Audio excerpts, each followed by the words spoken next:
So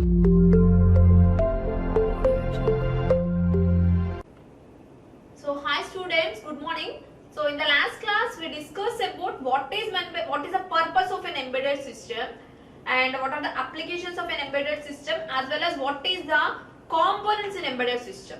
So what are the major components of an embedded system? We can say that processor, memory, input output devices, sensors and activators, IO devices and software. So in these elements we have to discuss what is meant by processor. Nothing but heart of an embedded system. So processor plays a major role. Processor, nothing but processor or controller, anything. So it is the heart of an embedded system or core of an embedded system. So in the last class, so it can be divided into, so we discussed about the types of processors. So like general purpose processor, as well as so what is meant by application specific integrated circuits and COTS, as well as so in the general purpose systems we discuss. So the general purpose systems can be divided into three types, that is microprocessor and microcontroller and DSP processor. So in the last class we discussed about what is meant by microprocessor and what is meant by microcontroller, and what are the difference between the microprocessor and microcontroller. So in this session we discussed about the remaining types of processors and what are the uses of this processor and in which conditions we use this processor. We have to discuss this class. So in the last class we discussed about what is meant by microprocessor and microcontroller, what are the difference between this processor. So these are comes under general purpose processor. So another important general purpose processor is DSP processor. So as we know that already you studied about the DSP process in the 3.2. So DSP processor, so it is 8 or 16 or 32-bit microprocessor. So it is a microprocessor, not a controller, which process the data simply 8-bit or 16-bit or 32-bit. So compared to microprocessor and microcontroller, it is used for the larger applications. So the complexity, where the complexity are the larger applications, we go for this type of DSP processors. So simply audio, video, communications, as well as signal processing, we go for this type of digital signal processor. So and compare with the microprocessor and microcontroller, the speed of this DSP processor is 2 to 3 times faster than microprocessor as well as microcontroller. So simply, DSP processors are used at the faster applications or the complex applications, as well as speed plays a major role. In that condition only we go for the DSP processor. So at the same time, what are the major units of DSP processor? So these are the typical units. So nothing but it contains a program memory. So what is meant by program memory? So it stores the instruction for the DSP processor execution. Nothing but it contains different instructions for the program execution.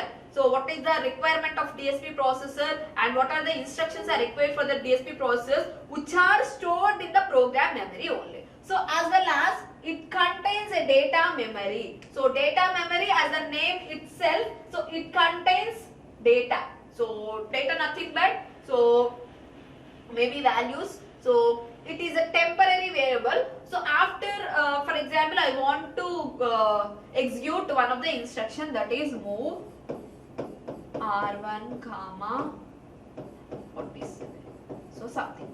So this is an instruction which is stored in the program memory, and so the data will be stored in the data memory. So nothing but the required data will be stored in the data memory. And another important one is the computational engine. So nothing but performs the signal and math processing and accessing the program from the program memory and the data from the data memory. So it performs the signal and math processing. So microprocessor or microcontroller does not performs the math processing or any signal processing operations. So at the signal processing operations only we go for the DSP processors. So it performs it contains a separate computational engine. So it contains computational engine, that is a separate hardware. So it performs a math processing as well as different it collects the program information as well as data information. At the same time, so it contains so many units, nothing but arithmetic and logic units. So computational engine consisting of so many IOs which which performs the operation in the faster manner compared with the different, nothing but compare with the microprocessor and microcontroller. So that's why these operations, that's why DSP processor performs the operation very fastly. And next one is the IO input, IO unit. So it acts as the interface between outside world, nothing but, so for example a system, so it may contains, system contains keyboard as well as mouse, at the same time printer, scanners. So these are the outside interfaces for our comfortness of operation. At the same time it contains IO units for interfacing to the outside world. So these are the important parts in the DSP processor. And the DSP processors are very fast processors which are used for the nothing but Fourier transform as well as so digital processors as well as digital processing applications. So at the same time it performs so different applications like signal processing, data processing. We go for this digital signal processing. So digital signal processor. So for this particular applications are so sound processing, here we go for the sound processing applications. So it processes the information and sends to the. So this is about the digital signal processor. Simple compared to this, so it performs very faster operation compared with the microprocessor and microcontroller. It is one of the general purpose processor. So nothing but it is designed by the manufacturer in the general way. So not for the special applications. So we have to use these applications. We have to rewrite this code. So again and again, and we have to use for the different applications. So DSP processor is a RISC processor. As we know that DSP is a RISC processor. So what is meant by RISC and what is meant by CISC and what are the difference between RISC and CISC we have to observe. So RISC nothing but reduced instruction set computing. So reduced instruction set computing, and CISC nothing but complex instruction set computing. So as a RISC as a programmer point of view, RISC processor is very comfortable than the CISC processor.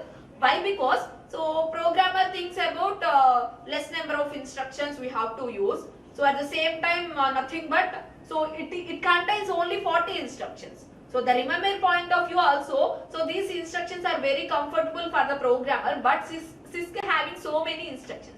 So that's why so a programmer which are preferable for the RISC they are preferable for the RISC processor compared with the CISC processor. Why? Because so it contains less number of instructions compared with the CISC processing. So at the same time, so remembering the point of view also, RISC instructions are very comfortable so than CISC. So that's why we go for the RISC processor. Nothing but nowadays the processors are RISC processors. So just see the difference between these two. So that the first difference will be lesser number of instructions. As we know that, so the number of instructions will be very less. So simply 20 to 40. So coming for the CISC processor, greater number of instructions. Nothing but compared to this one, it contains so many instructions. So and next one is the instruction pipelining and increased execution speed. What is meant by pipelining? So very important one. So pipelining nothing but so when we want to execute one of the code. So what are the steps? First we have to fetch the code and next we go for the decode and next we go for the execute. So each one takes single clock cycle. For example, we have to assume that. So each one takes single clock cycle. So what happens when pipelining means? So we have to write some of the code. So first we have to fetch the instruction. So from the program memory. So and fetch the data from the data memory. So it takes a one cycle. So after that it go for the decode section. So there it will be like this. So first I want move A comma B and move B comma C. So this is one of the code I have to return. So first we have to perform move A comma B operation. So it takes first it is in fetch condition. First move A and B we have to fetch. So when it go for the decode section, when this move A comma B go for the decode section, so then the next one, the next instruction go to the fetching section. So in this type of operation is known as pipelining, which increase the speed of operation. So got it? Simply, so we have to write a 2-line code. So first we have to fetch move a comma b instruction. So after fetching this instruction, it go for the decoding section.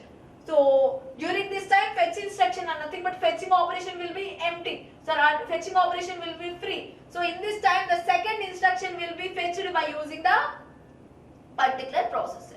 So when it go for the execution section, nothing but the first one go for the execution section and second one go for the decode section, as well as if you have any third instruction, it go for the fetching section. So simply the operation without any delay can be performed. But coming for the CISC processor, no instruction pipeline in future. So nothing but, so one of the instruction we have to take, it can be fetched and decoded and execution. After that only next instruction came into the picture. So nothing but after completion of the first instruction only, then next instruction go for fetching, decoding and execution section. And next one is orthogonal instruction set. So what is meant by an orthogonal instruction set? Nothing but here we use the registers for the operations, as well as we don't follow the memory. So for the memory operation we don't use the memory. So memory can be followed by using load and store architecture we have to follow. So non-orthogonal instruction set, nothing but here we have to use the registers as well as memory locations. But RISC processor we use a register only. For the memory location we use a load and store architecture. And next one is the operations are performed on registers only. So for memory operations it will be load and store. At the same time, registers and memory locations we have to perform the different operations.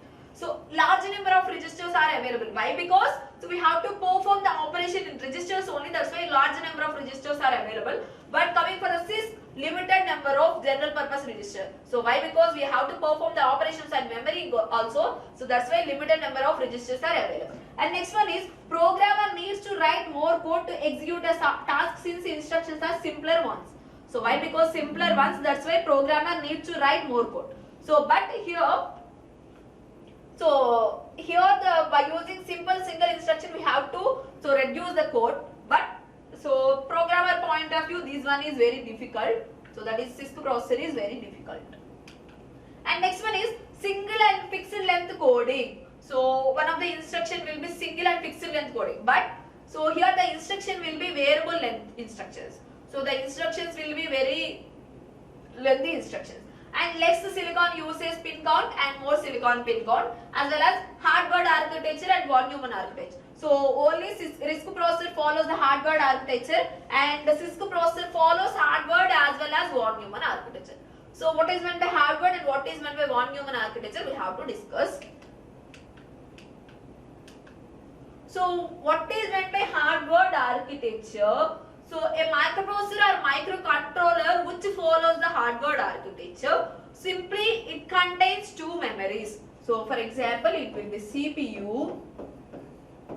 So it contains two memories. So this one is another memory. And it contains two buses also. So the one of the memory will be program memory and another one will be data memory. So and it also contains two buses. For example, I want to execute one of the instruction something that is move a comma 47. First we have to fetch the program or instruction. So then we go for the data fetching. So by using this hardware architecture, at the same time we have to fetch the program, nothing but we have to fetch the instruction as well as data at the same time. So due to this the speed of operation will be increased. So at the same time we have to fetch the code as well as data. That's why the code, nothing but the speed of operation will be increased. Coming for the von Neumann architecture, it contains single memory, at the same time it contains a single bus. Simply we can say that CPU with single bus. In the memory itself, it contains program and data memory. So the memory can be divided into program as well as data memory, and this bus is used for the program bus as well as data bus. But coming for the hardware architecture, it contains two memories and two buses. One for the program bus, another one is a data bus. But in the hard von Neumann architecture, it contains a single memory, so nothing but it stores program as well as data. So same instruction we have to perform using von Neumann architecture. But first it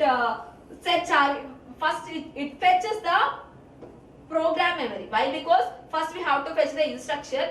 So after fetching the instruction, it will be sent to the CPU by using the bus. So then only we go for the data. So after that, the data memory fetches the data and it sends to the CPU.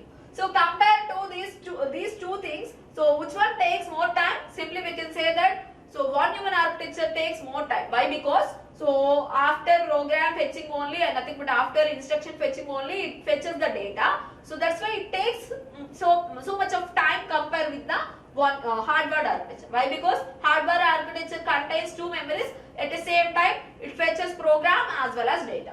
And next one is easier to pipeline. Why? Because by using this we have to pipeline very easily. So one will be in the decode stage, one of them will be in the execution stage. At the same time, so performance will be low and comparatively, so compared to the von Neumann architecture, hardware architecture will be costly. Why? Because it contains two memories and two buses, the cost and complexity will be very more. But von Neumann architecture is very cheaper. So simple single memory and single bus only, that's why it is very cheaper. And so compared to this, so there is no problem occurred. So in the hardware architecture, so there is no memory allocation problem. Why? Because so program memory stores the instructions and data memory stores the data. But in von Neumann architecture, so memory alignment problem or memory distribution problem will be occurred. So why? Because in the single memory only we have to distribute for the program and data. So that's why memory distribution problem as well as, so at the same time there may be chance of accidental corruption. So maybe program as well as the data memories will be corrupted. So in the von Neumann architecture, but there is no chance for the corruption in the hardware architecture. So this is about the hardware and von Neumann architecture. So next one is one of the important ones, that is what is meant by big endian and what is meant by little endian. So endian specifies the order in which the sequence of bytes are stored in the computer memory. So in which format, so we have to store the bytes in the computer memory. We have two things, that is little endian and big endian. So little endian nothing but, so the lower order byte can be stored in the lower order address, the higher order byte can be stored in the higher order address. So just we have to take the 4 bytes, that is byte 3, byte 2 and byte 1 and byte 0. So which one is the lower order address? Simply we can say that byte 0 is the lower order address and the higher order address will be byte 3. So here by using little endian, so lower order data can be stored in the lower order address. So that is base address, that is 20000. So this is the lower order address. Coming for 2003, it is a higher order address which is stored by 3. So lower order bytes will be stored in the lower order address. So nothing but address will be 200, lower order data will be stored here and the higher order data will be stored in the higher order address. So this is a little endian model. And next one is a big endian. So it is just reverse to the little endian.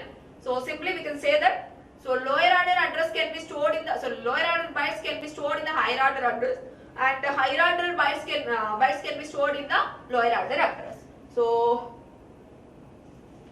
here simply we can say that, so lower order bytes can be stored in the higher order address. So lower order byte we can say that byte 0, that's why it is stored in the higher order address, as well as higher order bytes can be stored in the, higher order bytes can be stored in the lower order address, here byte 3. So in the most of the cases we go for the little endian model compared with the big endian model. So why? Because we are familiar with the, so lower to lower and higher to higher. So most of the cases we use the little endian model. So in the concept, that is, so orthogonal we have to study in the RISC processor. So RISC processor follows the orthogonal instruction set. So what is meant by orthogonal instruction set? It follows the operations and registers only. So in the memory we go for the load and store architecture. What is meant by load and store? we have to check here. So simply we have to write one of the code. It load the instruction. So in the particular memory, whenever we want, then it stores the instruction. So what is the code? Load R1 comma X, load R2 comma Y. So I want to add X and Y, and it can be stored in the Z. So this is my program. So what is we have to add X plus Y, which is stored in the Z. So first the X is moved to the R1 and just go for the R2. Here we use a load instructions, nothing but load R1 with X value. So X may be whatever, 10, 20, 30, 50. So whatever, just load this value to the R1 as well as, so for R2, we load this value to the R2 as well as add R3 comma R1 comma R2. So what is the meaning of this will be? So add R1 and R2, add these two register values, nothing but the content in this register, and store into the R3. Simply the output will be in the R3 and finally store R3 comma Z. So the value will be stored in the Z. So first we go for the load section. So the value in this X and Y will be loaded to the R1 and R2. After completion of add, so it stores the instruction in the Z. So this is the format of load and store. And so one of the important thing about this load and store architecture will be, so as we know that we have to follow different operations. So nothing but we have one instruction execution takes fetching, decoding, execution. For example, if we want to go for the program counter, what is the operation of the what is the meaning of program counter? It stores the next instruction to be executed. So first of all, I will have to write this. So one of the code will be fetched and executed. So during this time, after fetching, it go for the execution. During this time, next code will be fetched.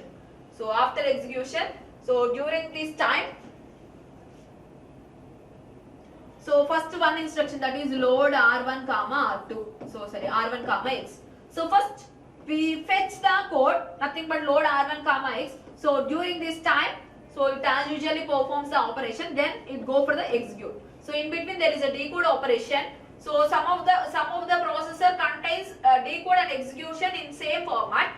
So that's why we have to write execute directly. So during this execution, so next instruction will be fetched by using program counter. So that is load R2 comma X. So it can be fetched by using program counter. So after completion of this execution, before the completion of this, after fetching, it go for the execute.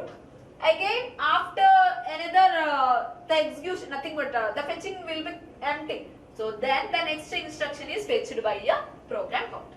So simply this is the load and store architecture as well as what is the operation, how the mission cycles are performed using program counter. So another important one. So after this we discuss about the general purpose processor.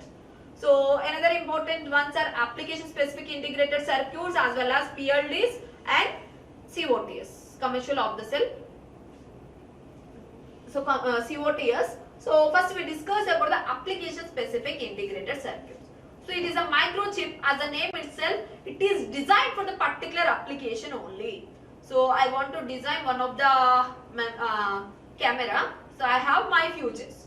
So I want to design with these pixels. So I want to design the resolution like this. So it is designed for the, it may contains in a processor. So I want to design for this, the processor for this camera will be an ASIC. So for these futures we have to develop a chip. So by the manufacturer, so this type of will be is known as ASIC. Simply, so a whole thing can be designed in a single chip. Nothing but, so integrated several functions. So I want different functions, it can be integrated in the single chip. It is known as application specific integrated circuit. So as a name itself, it is designed for the particular application only. It is specified for the particular application. It is not useful for the different applications. So for example, the processor in the microwave oven. So it is not used for the another purpose. So we can't alter. So a manufacturer can be alter the program. So this is our application specific integrated circuit. It contains a single chip only. So what is the designing point of view? How we can design? So for example, I want to design one of the ASIC.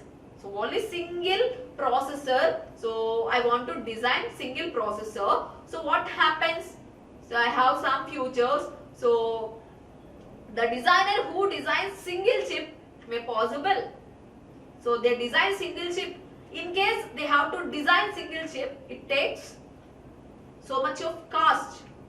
But we have to design so much of ASICs, it is affordable. But single chip only, it is not affordable. So generally, a manufacturer who designs these ASICs, so they expected non-refundable amount. So simply it is known as the NRE cost. So we don't expect the refundable amounts here. So this is a major problem. Why? Because we can't expect the money. So we don't design single chip. So single IC, or we have to design our processor with a single. So our future things in a single chip, it is not possible. So this is a major drawback in the ASIC. So at the same time, so it consumes it also as a so as disadvantages, it contains as well as so many advantages. So the cost nothing but the size and the complexity of the circuit will be reduced by using the ASIC. So as well as developer of such chips may or may not interested in revealing the internal details of it. For example, so the processor may be damaged. So the processor may be damaged. So the processor who manufactured nothing but the ASIC processor who manufactured, so they don't reveal their secrets, nothing but internal details. So we can't repair that ASIC and we can't use it for the different purpose. Only the manufacturer can rewrite the code, or the manufacturer rewrite the things. This is about the ASIC. Another important term is the programmable logic device. So as the name itself already studied the programmable logic devices. So we can't reprogram. So we can reprogramming. So compared to ASICs, it is preferable. So it may be divided into it can be divided into two types, that is fixed and programmable. So the PLDs can be divided into two types, that is fixed function as well as programmable functions. So it can be reconfigurable. So when we want to change the code, it can be reconfigurable. So it can be divided into two types, that is fixed and changeable, nothing but programmable. So the fixed PLDs can't be changed. So a designer who designs the code, so a designer who designs the PLDs, it can't be altered. So we can't change. So but programmable PLDs we can change. So we can change the fuse, or we can change the fuse blowing process. So then we have to rewrite the code. So in the PLDs. So generally PLDs having wide range of capacity, future, speed, voltage and characteristics. So why? Because it can be programmable. So that's why. So a person can be reprogramming and the speed of the operation will be increased. So due to these advantages, so we go for the PLDs. At the same time, it can be reconfigurable. So it performs number of functions at a time compared with the ASIC, and the best thing about this is it is inexpensive. So compared to the ASICs, it is inexpensive. So generally PLDs can be divided into two types, or the major types of PLDs are CPLDs and FPGAs. So CPLD nothing but complex programmable logic devices. So it contains up to 1000 gates. So smaller amount of logic up to 1000 gates only. So it is used in the simple applications like televisions or simple applications, our day-to-day life. So we go for the CPLDs. But FPGAs it offers highest amount of performance as well as highest logic density. So it is used in the major applications, nothing but larger applications like data signal processing and data processing. So these are the major examples of the FPGAs. So this is about the programmable logic devices, and these are the advantages. So much flexible during the designing cycle. We have to design easily. So even after designing also we have to alter, and PLDs do not require long lead times for the prototypes. So when for example we have to design these things, it does not take so much of time. So but coming for the ASIC, it takes so much of time. So So whenever we can't alter the thing, so that's why it takes so much of time. But so after designing, we have to alter the PLDs. So that's why it takes less time, and it is so it can be reprogrammable and the same time.